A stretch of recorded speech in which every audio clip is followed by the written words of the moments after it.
안녕하세요. 장윤선 변호사입니다. 이번 시간에는 너무나도 중요한 소액 임차인의 최우선 변제권에 대해서 살펴보도록 하겠습니다. 먼저 주택임대차에서 소액 보증금의 개념을 알아볼게요. 주택임대차보호법 8조에 규정이 되어 있죠. 임차인은 보증금 중 일정액을 다른 담보물권자보다 우선하여 변제받을 권리가 있다고 규정하고 있어요. 다른 담보물권자보다 우선하여 변제받기 때문에 정말 최우선으로 변제를 받을 수 있는 돈입니다. 그리고 시행령 10조에 보증금 중 일정액의 범위에 대해서 나와 있는데요.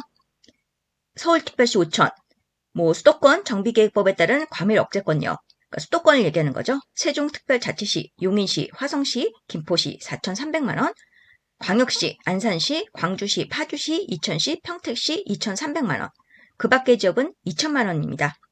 임차인의 보증금 중 일정액이 주택가액의 2분의 1을 초과하는 경우에는 주택가액의 2분의 1에 해당하는 금액까지만 우선 변제권이 있고요. 하나의 주택에 임차인이 2명 이상이고 그 각 보증금 중 일정액을 모두 합한 금액이 주택가액의 2분의 1을 초과하는 경우에는 그 각 보증금 중 일정액을 모두 합한 금액에 대한 각 임차인의 보증금 중 일정액의 비율로 그 주택가액의 2분의 1에 해당하는 금액을 분할한 금액을 각 임차인의 보증금 중 일정액으로 본다. 문장이 어렵게 써있지만 안분배당 하겠다는 얘기예요.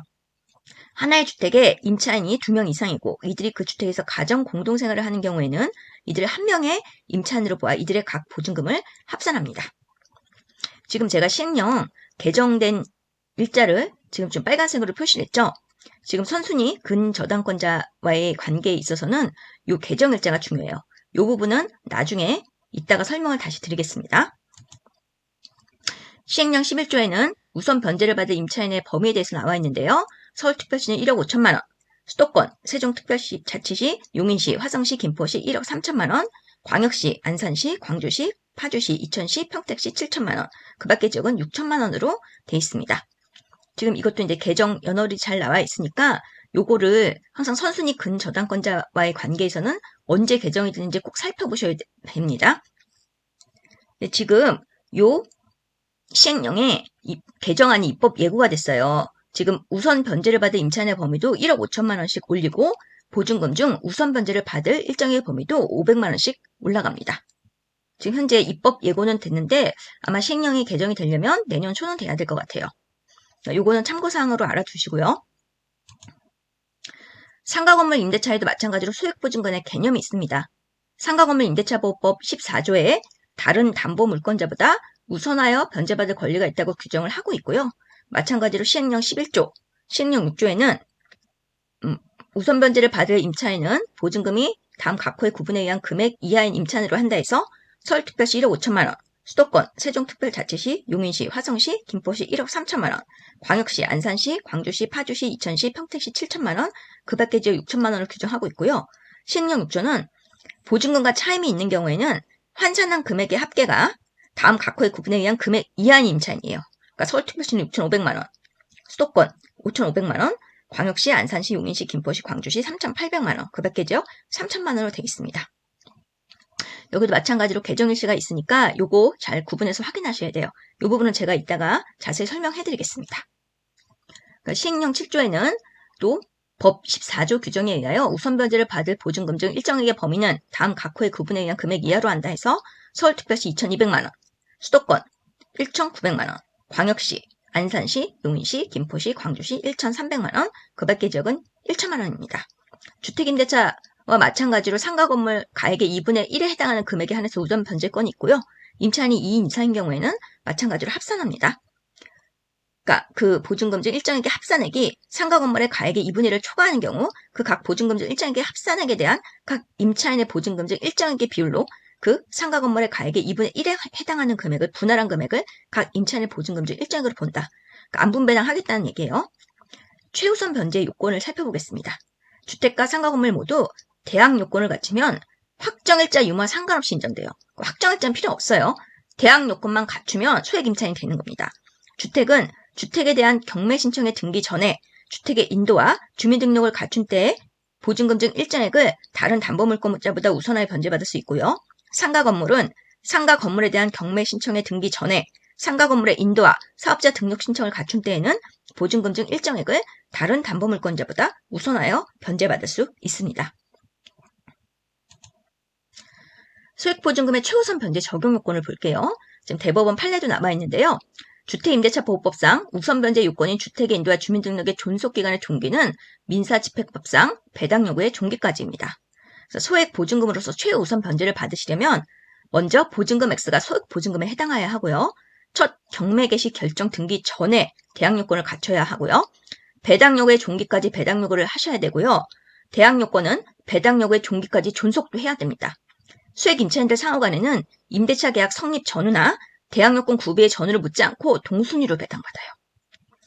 그리고 임차권 등기 명령에 의해서 임차권 등기를 한 임차인은 우선 변제권을 가지며 위 임차권 등기는 임차인으로 하여금 기항의 대항력이나 우선 변제권을 유지하도록 해주는 담보적 기능을 주 목적으로 하고 있으므로 위 임차권 등기가 첫 경매 개시 결정 등기 전에 등기된 경우에는 그 임차인은 별도로 배당 요구를 하지 않아도 당연히 배당받을 채권자에 속하는 것으로 보아야 한다. 이런 판례가 있어요. 원래 소액보증금은 배당 요구의 종기까지 배당 요구를 하셔야 되는데 임차권 등기를 한 임차인은 배당 요구하지 않아도 당연히 배당받을 채권자에 속한다고 보는 거예요.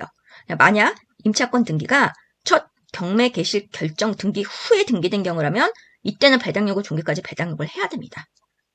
임차권 등기가 첫 경매 개시 결정 등기 전에 등기된 경우만 배당 요구 안 해도 된다는 거예요. 그럼 중요한 문제인데 소액보증금의 최우선 변제 적용 여부 판단 시점에 대해서 살펴보도록 하겠습니다. 임차인이 임대차 계약을 체결한 시점이 아니라 임차주택 또는 상가 건물의 선순위 저당권 설정 시점을 기준으로 액수를 정하게 돼요. 그래서 지금 주택임대차보호법 이제 9법이에요. 옛날 법 부칙 제3항에 의하면 이 법 시행 전에 임대주택에 대하여 담보물권을 취득한 자에 대하여는 종전의 규정에 의한다고 규정하고 있어 현행법 시행 전에 부동산에 대하여 근저당권을 취득한 자에 대한 관계에 있어서는 주택임대차보호법에 의하여 소액임차인에 해당하는지 여부를 가려야 한다. 93년도에 벌써 이런 판결이 나왔거든요. 그러니까 법이 개정될 때는 하나 부칙 규정을 두고 그 부칙에 대해서는 이 부칙에는 뭐 이 법 시행 전에 누구누구에 대해서는 종전의 규정에 의한다 이런 식으로 규정을 두기 때문에 부칙에 따라서 대법원 판례가 이렇게 해석을 했습니다. 그래서 제가 아까 법 조항이나 시행령에 있어서 개정된 시기들을 빨간색으로 표시를 했어요. 그게 그 개정 시기이기 때문에 선수지 근저당권이 언제 설정된지를 보시고 그 구법이나 구 시행령상 얼마의 금액이 인정된지 그걸 기준으로 판단을 하셔야 되는 거예요. 자, 2002년도 판례 한번 보겠습니다. 9법이에요. 9법 부칙 제3항에 의하면 이 법 시행 전에 임대주택에 대하여 담보물권을 취득한 자에 대하여는 종전의 규정에 의한다고 규정하고 있어 위 법률 시행 후에 설정된 근저당권에 대하여는 위 법률의 규정에 따라 소액 임차인에 해당하는지 여부를 가리는 것이 원칙이라 할 것이지만 위 법률 시행 후 어떤 범위에서 소액 임차인에게 우선 변제권을 인정해 줄 것인가에 관하여 위 법률의 위임에 따른 구체적인 요건을 정한 새로운 대통령령이 아직 시행되기 전에 근저당권이 설정된 경우 다른 특별한 사정이 없는 한 주택임대차보호법 시행령은 신법인 위 법률의 취지에 반하지 않는 법이 내에서 새로운 대통령령이 시행될 때까지 여전히 그 효력을 유지한다고 볼 것이다. 그리고 1990년 2월 19일부터 시행된 주택임대차보호법 시행령에서 아무런 경과 규정을 둔 바 없다고 하여 같은 개정 시행령의 규정이 막바로 위 법률의 시행 시점으로 소급하여 위와 같은 근저당권에 대하여 적용될 수는 없다. 그러니까 말이 길지만 1989년 12월 30일 개정된 주택임대차보호법 시행 후 그에 기한 1990년 2월 19일 개정된 주택임대차보호법 시행령이 시행되기 전에 근저당권이 설정된 경우에는 소액 임차인에 해당하는지 여부를 판단하는 그 기준이 되는 시행령은 위 개정 전 주택임대차보호법 시행령, 그러니까 구시행령이라는 의미입니다. 그래서 선순위 근저당권자의 관계에 있어서는 항상 그 근저당권이 설정된 시기에 시행되고 있는 법과 시행령을 살펴보셔야 된다는 거. 근거 규정은 부칙과 그리고 대법원 판례 해석이라는 거 꼭 기억해 두세요. 다음 시간에는 소액 보증금의 최우선 변제에 대해서 이제 구체적인 사례와 공인중개사의 책임에 대해서 살펴보도록 하겠습니다. 오늘 방송 시청해 주셔서 진심으로 감사드립니다. 좋아요, 구독 눌러주시면 저에게 많은 힘이 됩니다. 다음 시간에 또 뵐게요.